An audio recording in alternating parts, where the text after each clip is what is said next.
Lawmakers from both sides of the aisle have come together to introduce new legislation aimed at helping states with their bail programs. Kellen Howell with our digital partner Circa shows us what they're doing. Paying up to get out of jail may soon be a thing of the past, and it's because senators are working together. Senators Kamala Harris and Rand Paul have introduced legislation that would provide $10 million in grants over 3 years to incentivize states to reform or replace their money bail programs. I don't think we should keep people in jail for very, very minor accusations.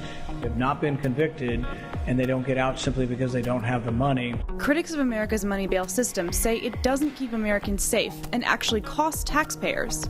Lawmakers estimate taxpayers spend roughly $38 million each day to jail people who are still awaiting trial. And a study by the ACLU and Color of Change estimates about $14 billion in bail bonds are posted every year.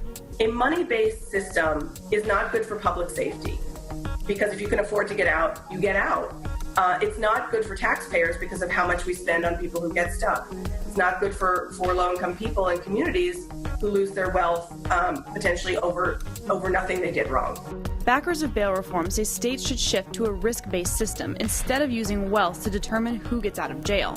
If we catch somebody in the act of murdering somebody, they're still going to get a trial, but we've got them with a gun and they're standing over the body. In all likelihood, they probably are guilty. They're going to get a fair trial, but they probably shouldn't be released on bail. The Department of Justice declined to comment on the Senate bill, but several states are already working to reform their bail systems.